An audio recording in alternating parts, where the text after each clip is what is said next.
दोस्तों, वैसे तो प्रत्येक मास की पूर्णिमा तिथि को धनदायक और शुभ माना जाता है, लेकिन साल की कुछ खास पूर्णिमा तिथियों को सबसे शुभ और समृद्धशाली माना जाता है। पुराणों में पूर्णिमा का दिन बेहद पवित्र माना जाता है। अगर हिंदू धर्म की माने तो ऐसी मान्यता है कि गाय की सेवा अगर निस्वार्थ भाव से की जाए तो घर में लक्ष्मी का वास होता है। वैसे तो युगों से चला आ रहा है कि गाय को हम कुछ न कुछ खिलाते जरूर हैं। गाय को सनातन धर्म में लक्ष्मी स्वरूप भी माना गया है। कहा जाता है कि गाय की सेवा करने से घर परिवार सुखी और संपन्न रहता है। जिस घर में गाय की सेवा निस्वार्थ भाव से होती है, उस घर में लक्ष्मी जी की कृपा हमेशा बनी रहती है। और जिस घर में गाय की सेवा नहीं होती, अचानक से किसी भी प्रकार की वहां पर विघ्न बाधाएं आती रहती है। वैसे तो कुछ लोग शहरों में भी रहते हैं, महानगरों में रहते हैं, तो वहां पर गाय पालना संभव ही नहीं है, लेकिन गाय को वहां पर भी रोटी जरूर खिलाई जाती है। लेकिन कई बार गाय को खिलाने में कुछ भूल हो जाती है। तो कौन सी वो 3 चीजें हैं जो गाय को नहीं खिलानी चाहिए, आज हम आपसे इस वीडियो में साझा करेंगे। लेकिन दोस्तों, उससे पहले आपसे रिक्वेस्ट करते हैं कि वीडियो को लाइक जरूर करिएगा, दोस्तों को शेयर कर दीजिएगा, और अगर आपने अभी तक चैनल को सब्सक्राइब नहीं किया है तो चैनल को सब्सक्राइब करके बेल आइकन जरूर दबाइएगा। दोस्तों, गाय के अंदर सभी देवी देवताओं का निवास माना जाता है। तो आप सुबह जो पहली रोटी बनती है वो अगर गाय को खिलाते हैं तो देवी देवताओं का आशीर्वाद मिलता है।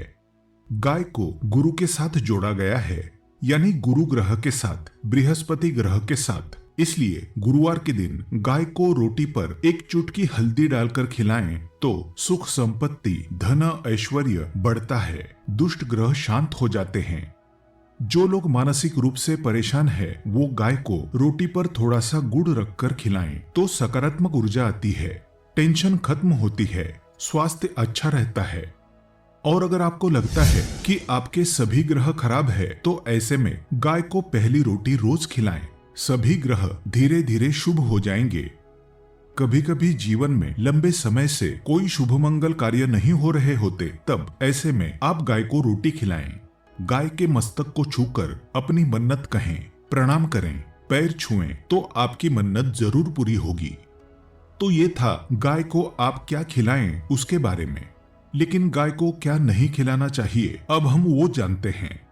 गाय को रोटी तो हर कोई खिलाता है। अब ये रोटी बासी बिल्कुल भी नहीं होनी चाहिए, यानी कि एक दिन पहले की जो रोटी बनी रहती है और आप दूसरे दिन सुबह सुबह खिला देते हैं, वो नहीं खिलानी चाहिए। कई बार आप रोटी बना लेते हैं और उस दिन गाय मिलती नहीं तो रोटी रखी रह जाती है, फिर वो अगले दिन गाय को खिलाने से गाय का अपमान माना जाता है, वो रोटी बासी कहलाती है। इसलिए गाय को एक दिन पहले की बची हुई रोटी कभी नहीं खिलानी चाहिए। सड़ी गली चीजें, खराब चीजें गाय को मत खिलाइए, इससे घर में परेशानी आती है। अगर आप ऐसा करते हैं तो अपनी आदत को बदलिए, क्योंकि इससे घर में तकलीफ आती है। गाय को हरा चारा तो हर कोई खिलाता है। हरा चारा आप खिलाते समय एक बात का ध्यान रखें, गाय को सबसे ज्यादा पीपल का पत्ता लोग खिलाते हैं, पर पीपल का पत्ता आप खुद से तोड़कर मत खिलाइए। दूसरी बात, आप घर में सब्जी लाते हैं तो साग आ जाता है, तो उसमें से अच्छी चीजें तोड़कर रख के बचा कुचा आप गाय को ना खिलाएं। आप जो देंगे वो गाय खा लेगी, लेकिन थोड़ी सी कुछ अच्छी चीजें मिलाकर गाय को खिला दीजिएगा तो ज्यादा फायदा होगा। गाय को दूध नहीं पिलाना चाहिए। आप दही चावल खिला सकते हैं, लेकिन दूध ताजा हो या बचा हुआ भूलकर भी गाय को मत पिलाइए। तो 3 चीजें गाय को नहीं खिलानी है। एक तो बची कुची रोटी नहीं खिलानी है। कोई भी अनाज बच जाए उसे दूसरे दिन गाय को नहीं खिलाना है। जैसे चावल बच जाता है, रोटी बच जाती है, और आप अगर चारा खिलाते हैं उन्हें तो सड़ा गला मत खिलाइए। और अगर खिलाते हैं कोई चीज तो उसके साथ कुछ अच्छी चीजें मिला लें। और गाय को दूध भी नहीं पिलाना है। ये चीजें बिल्कुल भी नहीं खिलाएं, नहीं तो घर में गरीबी आती है, माता लक्ष्मी आपके घर में वास करना छोड़ देती है। 84 लाख योनियों के सफर करके आत्मा अंतिम योनि के रूप में गौ का रूप धरती है। गाय लाखों योनियों का वो पड़ाव है जहां आत्मा विश्राम करके आगे की यात्रा शुरू करती है। दोस्तों, गाय का कोई अपशगुन नहीं होता है। जिस भूभाग पर मकान बनाना हो वहां पर अगर आप 15 दिन के लिए गाय और बछड़ा बांध देते हैं तो वो जगह पवित्र हो जाती है। भूभाग से बहुत सारी आसुरी शक्तियों का नाश हो जाता है, क्योंकि गाय में सकारात्मक ऊर्जा का भंडार माना गया है। गाय का मार्ग रोकना। अगर आप कहीं भी जा रहे हैं और गाय माता आपका मार्ग रोक दें तो ये बहुत ही शुभ माना जाता है। गाय और बछड़े का दर्शन एक साथ आपको हो जाए तो आपकी सफलता का प्रतीक माना जाता है। अगर आपके घर के आसपास गौ घूमती रहती है तो इसका मतलब है कि आपके घर से काफी सारे संकट अपने आप ही दूर होने वाले हैं और समृद्धि पूर्वक जीवन आपको मिलता है। गाय के समीप आप अगर जाते हैं तो संक्रामक रोग, कफ, खांसी, सर्दी, जुकाम आदि का ग्रेजुअली अपने आप ही बिना दवाइयों के भी नाश हो जाता है। अगर आपको गाय अचानक से पूंछ मार देती है तो ये बहुत ही शुभ संकेत माना गया है और काली चितकबरी गाय का ऐसा करना तो और भी ज्यादा शुभ माना गया है। पंचगव्य जो होते हैं वो कई रोगों में लाभदायक है। पंचगव्य क्या क्या हुए? गाय के दूध, दही, घी, मूत्र और गोबर। इन सभी को शरीर की रोग निरोधक क्षमता को बढ़ाकर रोगों को दूर करने वाला माना गया है। ऐसा कोई रोग नहीं है जिसका इलाज पंचगव्य से नहीं किया जा सकता। दोस्तों, आज के समय में लोग गौ माता की पूजा करने के बजाय, उनका सही उपयोग करने के बजाय उनको काटकर मारकर खाना ज्यादा पसंद करते हैं। बुरा लगेगा शायद, पर ये सच है। और गाय को रोटी देने से न केवल सुख समृद्धि की प्राप्ति होती है बल्कि बरकत भी होने लगती है। अगर आप गौ को पाल सकें तो अच्छी बात, लेकिन आज के मॉडर्न युग में जहां लोगों की शायद खुद की घर में रहने की जगह नहीं है, ऐसे में गौ को रखना थोड़ा कठिन और महंगा हो सकता है। ऐसे में आप गौ को रोटी दें। कम से कम रोटी दे करके आप सुख समृद्धि को प्राप्त कर सकते हैं। आपके घर में बरकत होने लगती है। हमारे बुजुर्ग हमेशा से कहते आए कि गाय को रोटी खिलानी चाहिए, लेकिन समय स्थिति के चलते गाय की सेवा हर कोई नहीं कर पाता। लेकिन कम से कम रोटी तो आप खिला सकते हैं। अगर रोटी भी नहीं खिला सकते, जैसे काफी सारे जो हमारे भाई बहन मलेशिया वगैरह में, लंदन वगैरह में बैठे हैं, उनको गायें नहीं मिलती है। वो पूछते हैं कि हम कैसे गौ सेवा करें। आप ऐसा कर सकते हैं, आप गौ के नाम के पैसे निकालते जाएं और फिर आप चाहें तो कभी इंडिया आएं तो आप गौशाला में दान दे दें, या फिर आप चाहें तो वहीं पर किसी गरीब को गौ के नाम की रोटियां खिलाएं। किसी भी अनाथाश्रम में चले जाएं, किसी वृद्धाश्रम में चले जाएं, किसी भी दूसरे सफेद पशु को आप भोजन कराएं। ये भी आपके लिए बहुत अच्छा होने वाला है। कम से कम रोटी जरूर खिलाएं। हमारे देश में कई जगह देखा गया है और कई लोगों का प्रश्न आता है कि हम झूठी रोटी गाय को देते हैं, क्या ये सही है या गलत है? हम झूठा खाना, बचा हुआ खाना गाय को खिलाते हैं, यानी जो बच जाता है वो गाय के हवाले कर दिया जाता है। तो आपको बता दें दोस्तों, रामायण काल में गौ माता को एक श्राप मिला था। उसी की वजह से आज उनके साथ ऐसा हो रहा है। उसी श्राप की वजह से गौ माता में देवी देवताओं का वास होने के बाद भी उनको झूठा खाना पड़ता है। यहाँ तक कि पॉलीथीन्स भी खाते हैं। हालांकि ये किसी भी लिहाज से सही नहीं है।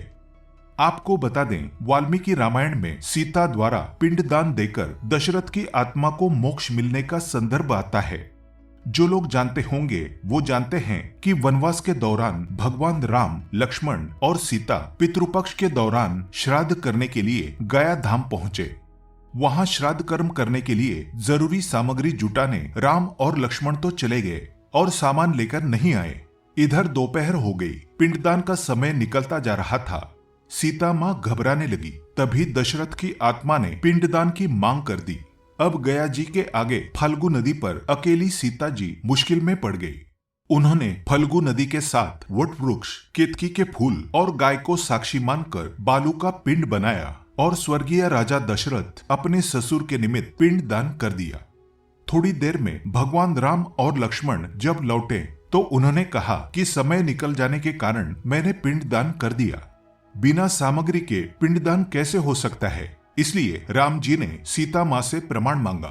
तब सीता माता ने कहा कि जो फल्गु नदी की रेत है, केतकी के फूल है, गाय है और वटवृक्ष है, जो मेरे द्वारा किए गए श्राद्ध कर्म की गवाही दे सकते हैं। इतने में फल्गु नदी, गाय और केतकी के फूल तीनों इस बात को मुकर गए। उन्होंने कहा, सीता माँ झूठ बोल रही है, सिर्फ वट वृक्ष ने सही बात कही। तब सीता जी ने दशरथ का ध्यान करते हुए उनसे ही गवाही देने की प्रार्थना करी। दशरथ जी ने सीता माँ की प्रार्थना को स्वीकार करके घोषणा की कि ऐन वक्त पर सीता ने मुझे पिंडदान कर दिया। इस पर राम आश्वस्त हुए, लेकिन तीनों गवाहों द्वारा झूठ बोलने पर सीता जी उनसे क्रोधित हो गई और उन्हें श्राप दिया। फल्गु नदी से कहा कि जा, तेरा नाम सिर्फ नदी रहेगा, लेकिन तुझ में पानी कभी नहीं रहेगा। इस कारण आप भी जानते होंगे, जो लोग जानते हैं, फल्गु नदी आज भी गया में सूखी ही रहती है। गाय को श्राप दिया कि तू पूज्य होकर भी लोगों का झूठा खाएगी, और केतकी के फूल को श्राप दिया कि तुझे पूजा में कभी नहीं चढ़ाया जाएगा। वट वृक्ष को सीता माँ ने आशीर्वाद दिया कि उसे लंबी आयु की प्राप्ति होगी और दूसरों को छाया प्रदान करेगा, तथा पतिव्रता स्त्री तेरा स्मरण करके अपने पति की दीर्घायु की कामना करेंगी। यही कारण है कि गाय को आज भी झूठा खाना पड़ता है। केतकी के फूल को पूजा से निषिद्ध बताया गया है। फल्गु नदी के तट पर जल नहीं है। सीता कुंड में पानी के अभाव में सिर्फ बालू या रेत में पिंडदान किया जाता है। दोस्तों, शास्त्रों के मुताबिक गौ माता में सारे देवी देवता निवास करते हैं। 33 कोटि देवी देवता और पितर का निवास होता है। अगर आप भी किसी मंदिर में नहीं जा सकते, पूजा पाठ नहीं करते हैं, कहीं जाकर के ग्रह दोषों का उपाय नहीं कर सकते हैं, तो आपको गाय को एक रोटी जरूर खिलानी चाहिए। हमेशा कहते हैं पहली रोटी गाय की। अगर आप भी खिलाते हैं तो दुनिया के सारे सुखों को प्राप्त कर सकते हैं। आपने अक्सर ही सुना होगा कि रसोई में पहली रोटी जो भी बने गाय को दे देनी चाहिए। हर रोज गाय को एक रोटी देने से आपके जीवन के सभी दुख दर्द दूर हो जाते हैं। खाना बनाते वक्त हमेशा पहली एक रोटी गाय की निकाल दें। इसके बाद ही परिवार के बाकी सदस्यों के लिए आपको रोटियां सेकनी चाहिए। कोशिश करनी चाहिए कि गाय की उस रोटी में थोड़ा सा हल्दी मिला दें। इससे गाय को रोटी खिलाने का अपार फल प्राप्त होता है। अगर गुरुवार का दिन हो तो लोई ले लें। सने हुए आटे की एक छोटी सी लोई बना लें और उसमें हल्दी मिलाकर गाय को खिला दें। आपके जीवन में शुभता आती है, वैभव आता है, धन संपत्ति का वास होता है। आप जो भी हासिल करना चाहते हैं जिंदगी में, तो आप देखेंगे कि तुरंत आपको मिनटों में वो हासिल हो जाता है। इसी तरह से आपको नमक का एक उपाय बताते हैं। नमक क्या है? नमक के बिना तो हर स्वाद अधूरा है, और साथ ही साथ अगर नमक ना हो जीवन में तो स्वादहीन हो जाता है। जितना हम खाने में नमक को इम्पोर्टेंट मानते हैं, उतना ही ज्योतिष में नमक को इम्पोर्टेंट ही माना जाता है और इसे कर्ज की वस्तु माना गया है। किसी का नमक खाने का अर्थ क्या होता है? उसका कर्जदार होना। आपने सुना ही होगा, नमक का कर्ज अदा करना है। इसलिए अगर आप जीवन को सुगम बनाना चाहते हैं, सरल बनाना चाहते हैं, तो नमक का एक आसान सा प्रयोग आपको आज हम बताएंगे। आप देखिए कि कितने आपको पॉजिटिव परिणाम मिलते हैं, और इतना आसान है कि इसके लिए आपको अतिरिक्त मशक्कत करने की कोई जरूरत नहीं है। सिर्फ आपको अपने घर में बनी सबसे पहली रोटी लेनी है और उस पर थोड़ा सा नमक रख दें। अब आप पूछेंगे कौन सा नमक रखें? तो सबसे बेस्ट है आप सादा नमक, ढीली वाला नमक, सस्ता नमक जो भी है वो रखें। काला नमक नहीं रखना है, आपको सफेद नमक ही रखना है। तो नमक रख लें और फिर इस रोटी को किसी कपिला गाय को आपको दे देनी है। कपिला गाय यानी सफेद रंग की गाय को आपको खिला देना है। अगर आपको कपिला यानी सफेद गाय नहीं मिलती है तो आप ये रोटी किसी भी गाय को खिला दें।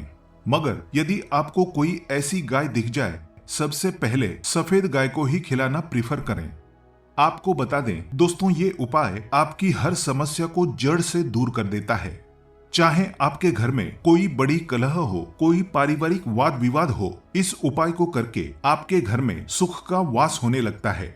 जो भी धन की कमी हो, बच्चों की पढ़ाई हो, करियर में सफलता हो, सभी मुश्किलें आपके जीवन की दूर होने लगती है। लेकिन गाय को रोटी देते वक्त मन में ऐसा कोई भाव ना लगाकर रखें कि हम रोटी खिलाते हैं या फिर हम बहुत बड़े दानी हैं। अन्यथा इस स्थिति में पुण्य फल की प्राप्ति होना संशय वाली स्थिति देता है।